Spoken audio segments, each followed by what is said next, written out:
قال Islamic الله scholar سبحانه Mufti Muhammad وتعالى Yusuf Tahbi وكذلك Hafizahullah جعلناكم Ta'ala أمة Fazil Madinah وسطا University لتكونوا شهداء على الناس ويكون الرسول عليكم شهيدا۔ اور ایسے ہی ہم نے آپ کو وسط امت بنایا ہے تاکہ تم دوسروں پر گواہ بن جاؤ اور رسول صلی اللہ علیہ وسلم آپ پر گواہ بن جائے۔ اللہ تعالیٰ نے ہمیں وسط بنایا ہے۔ وسط کا معنی درمیانہ، اور درمیانہ اس معنی میں نہیں کہ ایک بچے نے 50 نمبر لیے، ایک نے 60 لیے، ایک نے 70 لیے، درمیانہ کون ہوا؟ آپ یہ سمجھو کہ 60 والا، اس معنی میں آپ کو درمیانہ نہیں بنایا۔ یہ معنی لیا جائے تو اس کا معنی یہ ہوا کہ ہم سے زیادہ نمبر لینے والی امت بھی کوئی ہے، جبکہ ایسا نہیں ہے۔ درمیانہ اس معنی میں ہے کہ جیسے ایک چوٹی ہے، چاروں طرف اس کے اترائی ہے، تو جو سب سے اوپر ہے وہی درمیان میں بھی ہے، اس سے چڑھتے جاؤ چوٹی یہ امت ہے، مزید چڑھو گے تو اترائی شروع ہو جائے گی، مزید چلو گے تو اترائی شروع ہو جائے گی۔ اس معنی میں یہ درمیانی امت ہے۔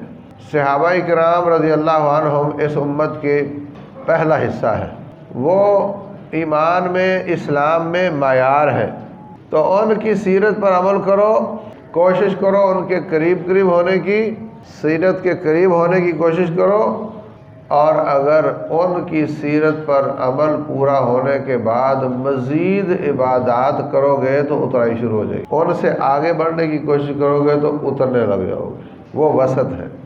یہی وجہ ہے کہ رسول اللہ صلی اللہ علیہ وسلم نے لوگوں کو نیکی کی تلقین فرمائی، لیکن جو صحابہ کرام سے آگے بڑھنے لگے ان کو نیکی نہ کرنے کی تلقین فرمائی، مت کرو نیکی۔ 3 واقعات ہیں صحیح بخاری میں۔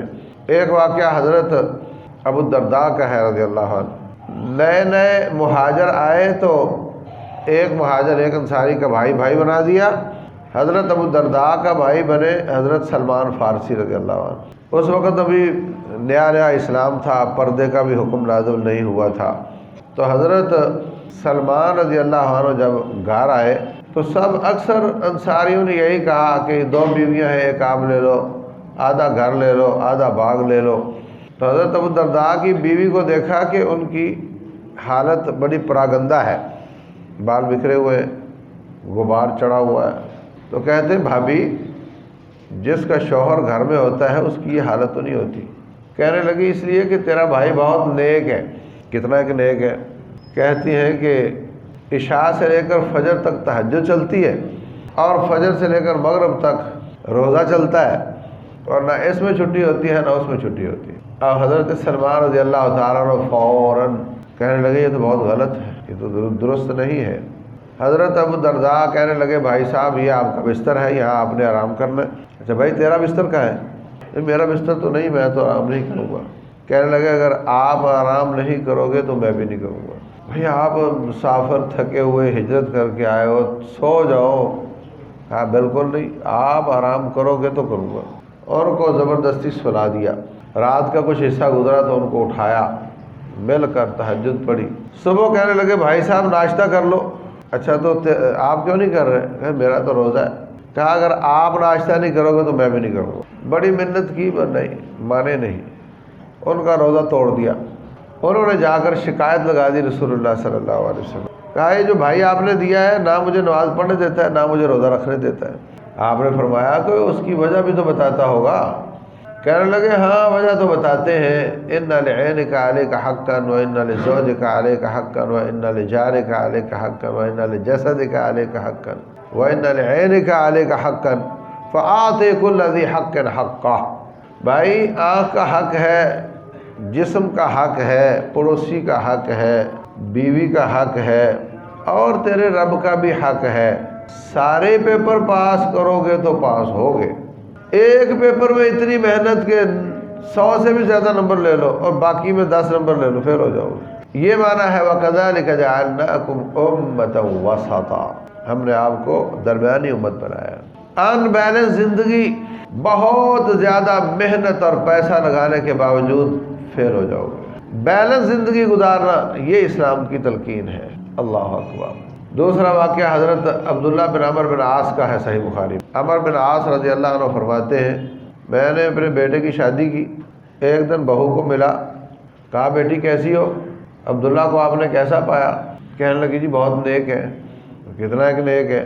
کہتی ہے کہ عشاء سے لے کر فجر تک تہجد چلتی ہے اور سارا قرآن پڑھ جاتا ہے، اور فجر سے لے کر مغرب تک روزہ چلتا ہے، اور نہ اس میں کبھی چھٹی آتی ہے نہ اس میں کبھی ناغہ آتا ہے۔ پریشان ہو گئے۔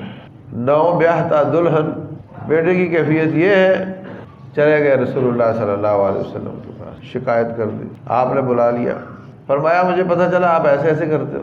کہا جی، تو کہا ایک دن میں قرآن کی بجائے ایک مہینے میں قرآن پورا کیا کرو، روزانہ روزے کی بجائے مہینے میں 3 روزے رکھ لیا کرو، آپ 3 رکھو گے اللہ آپ کو 30 کا اجر عطا فرمائے گا۔ کہا جی میری طاقت زیادہ ہے، تو آپ نے فرمایا پھر ایسے کرو کہ 10 دن روزہ اور 20 دن چھٹی۔ کہا میری طاقت اس سے بھی افضل ہے، فرمایا پھر ایسے کرو 15 دن روزہ 15 دن چھٹی، یہ داؤد علیہ السلام کی سنت ہے۔ کہا میری طاقت اس سے بھی افضل کی ہے، فرمایا اس سے افضل ہوتا ہی نہیں ہے۔ تہجد کے بارے میں 7 دن میں قرآن ختم کرنے پر بارگیننگ کرتے کرتے یہاں پہنچ گئے، اور جب بوڑھے ہوئے تو 7 دن میں قرآن ختم کرنا مشکل ہو جاتا، سارا دن 7واں حصہ دہراتے رہتے، تب جا کر رات کو 7واں حصہ پڑھنے کے قابل ہوتے۔ کبھی روزہ بیمار ہو گئے تو چھوٹ گیا تو پھر مسلسل پورے کرنے پڑتے، اور فرماتے کہ کاش میں نبی صلی اللہ علیہ وسلم کی نصیحت پہ عمل کر لیا ہوتا اور میں وہ 3 روزے اور 30 دنوں کے قرآن والی روٹین بنا لیا ہوتا۔ یہاں 2 باتیں سوچنے کی ہیں۔ ایک تو یہ کہ نبی صلی اللہ علیہ وسلم ان کو ایک حد سے بڑھنے سے روک رہے ہیں، یہ معنی ہے وَكَذَلِكَ جَعَلْنَاكُمْ أُمَّةً وَسَطًا۔ اور دوسرا سوچنے کی بات یہ ہے کہ جب رسول اللہ صلی اللہ علیہ وسلم نے ان کے ساتھ بات کی تو انہوں نے وہ جو روٹین سیٹ کر لی تھی، وہ کہہ رہے کاش میں بات مان لیا ہوتا اور آج بڑھیپے میں تنگ نہ ہوتا۔ تو بابا جی اس وقت آپ نے جوانی والی روٹین بنائی تھی، اب آپ بڑھیپے والی بنا لو، تنگ ہونے کی کیا ضرورت ہے؟ اس سے یہ پتہ چلتا ہے کہ صحابہ کرام کی یہ عادت مبارکہ تھی کہ جو نیکی شروع کرے اس کو موت تک لے کر چلنا ہے۔ جو روٹین فرض تو نہیں ہے نا، فرض تو نہیں ہے، نفلی کام بھی جو شروع کیا ہے اس کو موت تک لے کر چلنا، یہ صحابہ کرام کی عادت مبارکہ۔ اور یہی معنی ہے رسول اللہ صلی اللہ علیہ وسلم کے اس فرمان کا کہ احب الاعمال الی اللہ ادومها وان قل۔ اللہ کو زیادہ پسند عمل وہ ہے جس پہ دوام کیا جائے اگرچہ تھوڑا ہی کیوں نہ ہو۔ بس جو نیکی شروع کر لو اس کو چھوڑنا نہیں ہے۔ یہ نہیں کہ رمضان میں یہ پوچھتا ہے جی 3 دن سے پہلے قرآن ختم کر سکتے اور سارا سال قرآن کو ہاتھ نہیں لگاتا۔ یہ فصلی اور موسمی قسم کی نیکیاں یہ اتنی پسند نہیں اللہ کو جتنی وہ نیکی پسند ہے، اگرچہ تھوڑی ہو مگر مسلسل ہو، ہر وقت ہو۔ رمضان میں کچھ فرق تو آنا ہی چاہیے کہ سارے سال کی روٹین سے بڑھ کر نیکیاں کی جائیں، لیکن سارے سال کی بھی تو کوئی روٹین ہونی چاہیے نا، سارے سال کی بھی تو کوئی روٹین ہونی چاہیے نا۔ اگر اس وقت بہت قرآن پڑھتے ہیں تو چلو سارا سال 2 صفحات 3 صفحات ڈیلی کی کوئی روٹین بنا لی ہو۔ اگر مسلسل رمضان میں روزے رکھے جاتے ہیں تو سارا سال 3 روزے مہینے کے اس کی روٹین بنا لی ہو۔ یاد رکھو قیامت والے دن، قیامت والا دن ہم کہتے ہیں اس لیے کہ اس میں رات نہیں، ورنہ وہ قیامت والی زندگی ہے۔ اگر آپ کی دنیا میں 50 سال زندگی ہے تو 50,000 سال زندگی کیوں نہیں؟ اس کو آپ زندگی سمجھتے ہیں تو 50,000 سال زندگی کیوں نہیں؟ اس میں آپ کو کھانا چاہیے، اس میں آپ کو پینا چاہیے، اس میں آپ کو سر چھپانے کی جگہ چاہیے، تو اس اتنی لمبی زندگی میں بھی یہ سب چیزیں چاہیے۔ رسول اللہ صلی اللہ علیہ وسلم فرماتے ہیں لوگوں کو شدید پیاس لگے گی اور جو میرے ہاتھ سے حوض کوثر کا جام پی لے گا لن یظمأ ابدا، کبھی پیاس نہیں لگے گی۔ اللہ ہمیں ان میں سے کر دے۔ شدید دھوپ ہوگی اور اللہ کے وی آئی پی لوگ اللہ ان کو اپنا عرش کا سایہ نصیب فرمائے گا۔ بھوک لگے گی، بھوک لگے گی۔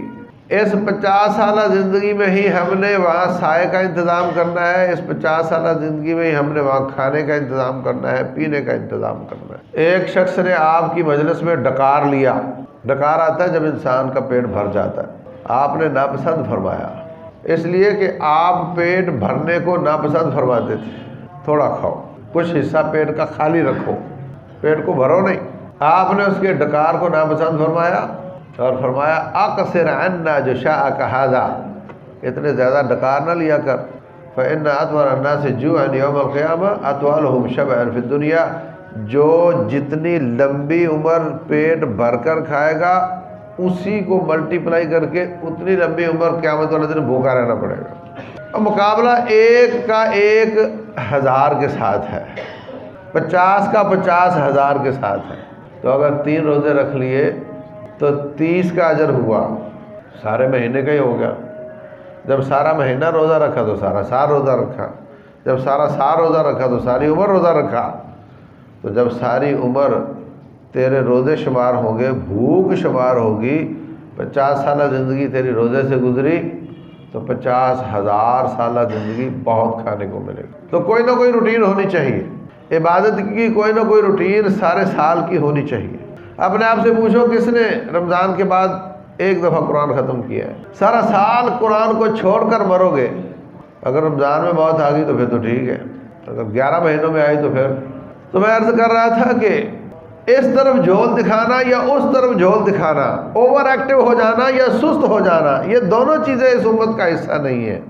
اس امت کو جب وسط کہا ہے تو اس کا معنی نہ یہ سست ہوتی ہے اور نہ اوور ایکٹیو ہوتی ہے، یہ وسط ہے۔ یہ درست نہیں کہ سارا سال بے نماز رہے، روزہ کوئی نہ رکھے اور رمضان میں اعتکاف چل رہا ہے، وہ چل رہا ہے، وہ چل رہا ہے۔ یہ ادھر کی انتہا پسندی ہے، وہ ادھر کی انتہا پسندی ہے۔ تیسرا واقعہ یہ بھی صحیح بخاری کا ہے۔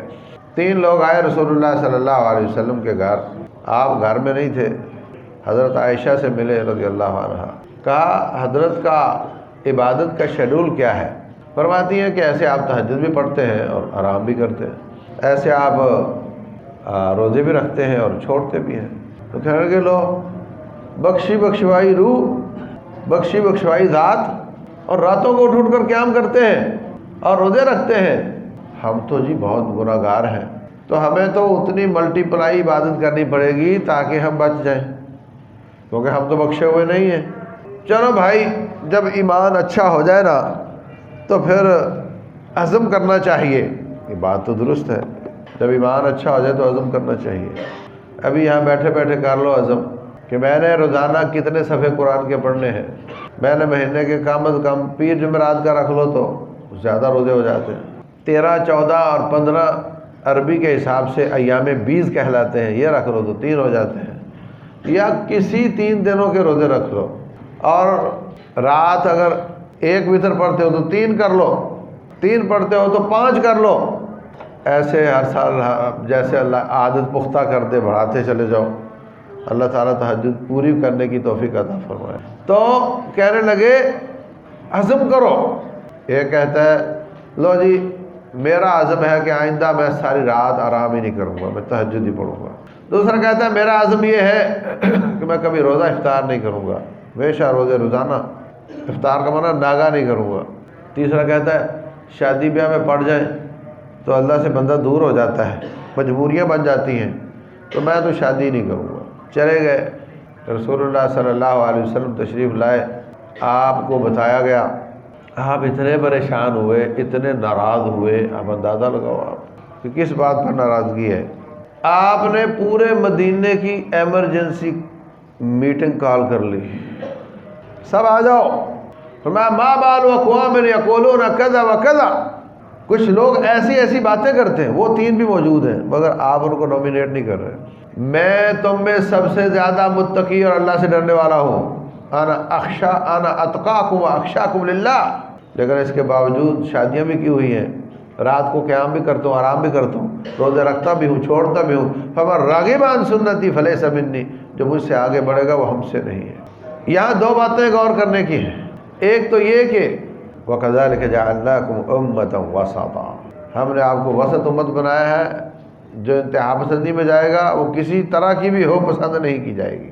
فَإِنْ آمَنُوا بِمِثْلِ مَا آمَنْتُمْ بِهِ فَقَدْ اهْتَدَوْا، رہتی دنیا قیامت تک صحابہ اکرام معیار ہیں، جو ان جیسا ایمان لے کر آئے گا وہ ہدایت یافتہ ہوگا، جو ان سے آگے بڑھے گا وہ بھی بے ہدایت ہوگا۔ اور جو ان سے پیچھے رہ جائے گا وہ بھی بے ہدایت ہوگا۔ دوسری بات قابل غور یہ ہے کہ آپ نے ایمرجنسی میٹنگ کیوں کال کی؟ اس لیے کہ آپ اس مسئلے کی حساسیت کو سمجھتے تھے، معاملہ بڑا خطرناک ہے۔ جو جوان کسی ماحول میں کسی لحاظ سے کسی ڈائمنشن سے انتہا پسندی کی طرف جاتا ہے اس کے نتائج بہت غلط ہوتے ہیں۔ وہ ایک معاملے میں اگر اوور چل رہا ہے تو دوسرے معاملے میں جھول دکھا رہا ہوگا، دوسرے معاملے میں سستی کر رہا ہوگا، کیونکہ انسان کی طاقت محدود ہے۔ بات سمجھے آپ کے 5 بچے ہیں، 5 بیٹے ہیں اور آپ کے پاس 1000 روپیہ ہے تو کتنے ہوئے بولو؟ اور اگر وہ نظر آ رہا ہے کہ ایک کو 400 پکڑا رہا ہے تو لامحالہ کسی کو محروم کرے گا۔ سمجھ آئی بات کی؟ نظر آ رہا ہے ایک کو 300 دے رہا ہے تو کسی اور کو محروم کرے گا۔ انسان کے اوقات اور اس کی طاقتیں محدود ہیں، اس کے واجبات بھی محدود ہیں۔ جب نظر آ رہا ہے کہ وہ ایک طرف زیادہ لگا رہا ہے تو لامحالہ کسی اور طرف سستی کرے گا، اس لیے وہ بہت کانشیس ہو جاتے تھے، بہت زیادہ اس کو محسوس کرتے تھے۔ چوتھا واقعہ جو ہے، یہ 3 تو صحیح بخاری کے، چوتھا سنن دارمی کے مقدمے میں ہے۔ رسول اللہ صلی اللہ علیہ وسلم کے تربیت یافتہ صحابہ کرام بھی اس معاملے میں اتنے ہی حساس تھے۔ دیکھو عمر بن عاص رضی اللہ عنہ نے کیسے پہچان لیا کہ گھر میں گڑبڑ ہے، سلمان فارسی نے کیسے پہچان لیا، یہ آپ کی تربیت ہے۔ اب کیا ہوا، کوفے میں حضرت ابو موسیٰ اشعری رضی اللہ عنہ کو حضرت عثمان نے گورنر بنایا ہوا تھا، اور حضرت علی کے زمانے میں بھی رضی اللہ عنہ، اور حضرت عبداللہ بن مسعود وہاں کے قاضی اور مفتی تھے۔ تو طالب علم آتے اور حضرت عبداللہ بن مسعود رضی اللہ عنہ کے گھر کے دروازے پر کھڑے ہو جاتے، بیٹھ جاتے کہ حضرت یہاں سے نکلیں گے تو مسجد میں جاتے جاتے ہم ان سے کوئی بات پوچھ لیں گے۔ تو گورنر صاحب آئے جناب عبداللہ بن مسعود رضی اللہ عنہ کے گھر، پوچھتے ہیں حضرت ابھی آئے نہیں؟ کہنے لگے نہیں آئے۔ وہ بھی بیٹھ گئے۔ گورنر مفتی صاحب کے دروازے پر بیٹھ گیا، اس کی اپنی بڑی شان ہے، وہ بھی صحابی ہے، لیکن علماء کا یہ احترام ہے۔ عبداللہ بن مسعود رضی اللہ تعالیٰ عنہ کا دروازہ نہیں، دستک نہیں دی کہ جی گورنر آیا جلدی نکلو باہر۔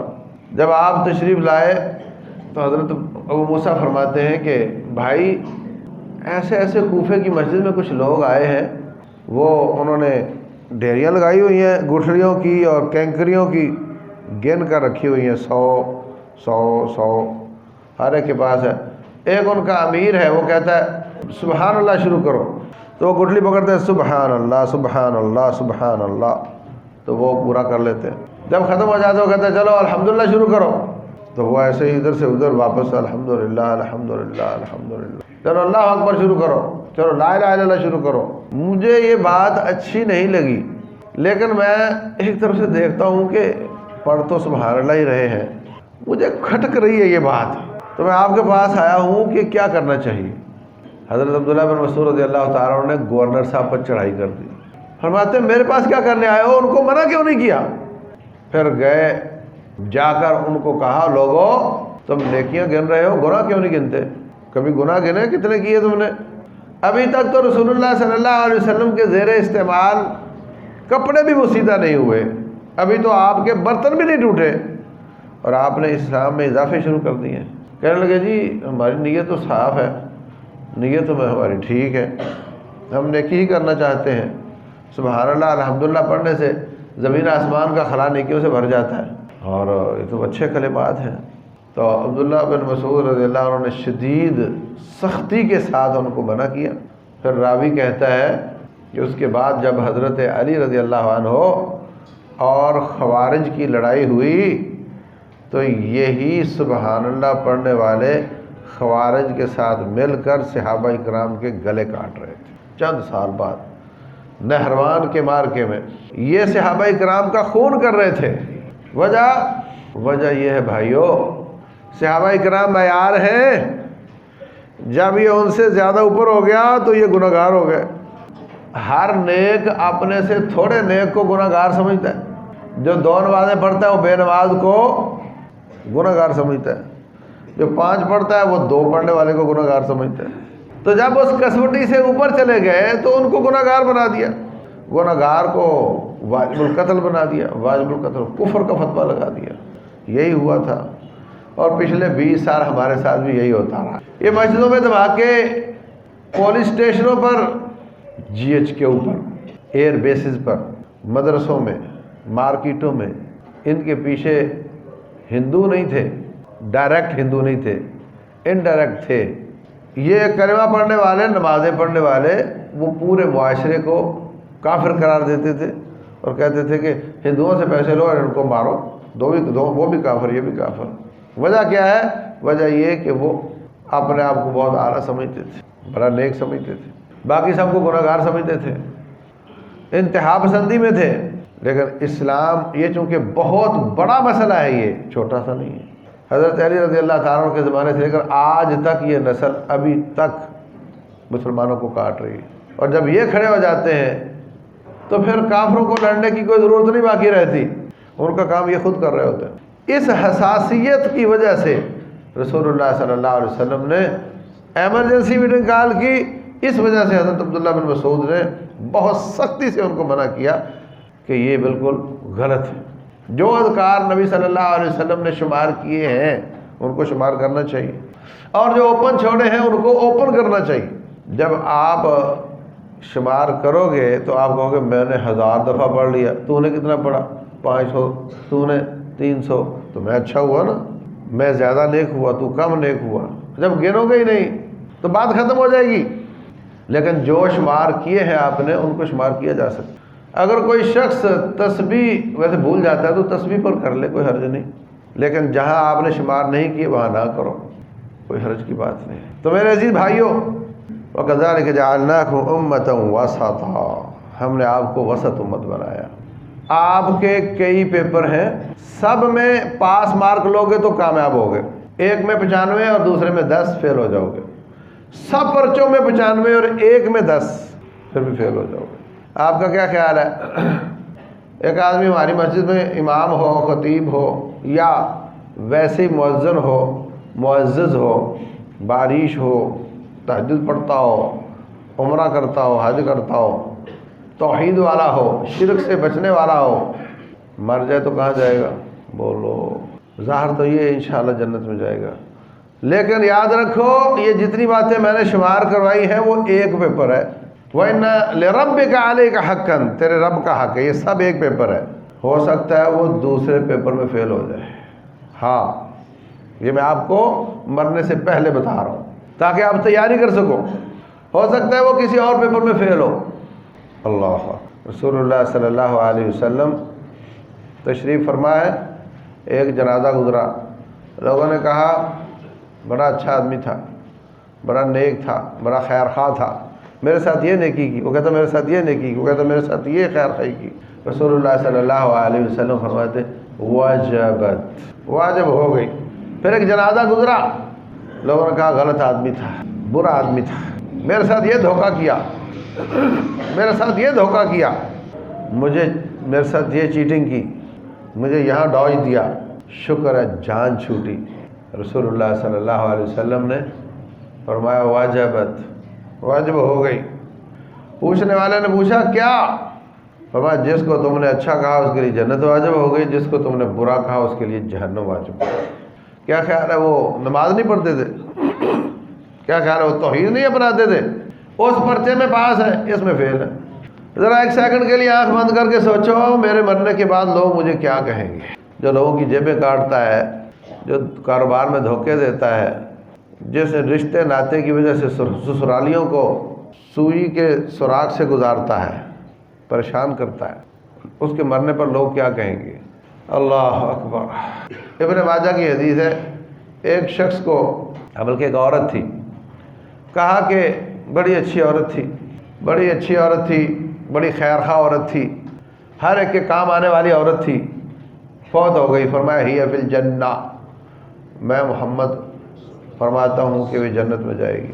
اس حدیث میں ہے کہ وہ پوری نمازیں پڑھتی تھی، پورے روزے رکھتی تھی، پورے زکوٰۃ جو واجبات ہیں اس سے بڑھ کر نفلی عبادات نہیں کرتی تھی، مگر لوگ اس کو بہت اچھا کہتے ہیں۔ فرمایا ہی فی الجنہ، یہ جنت میں جائے گی۔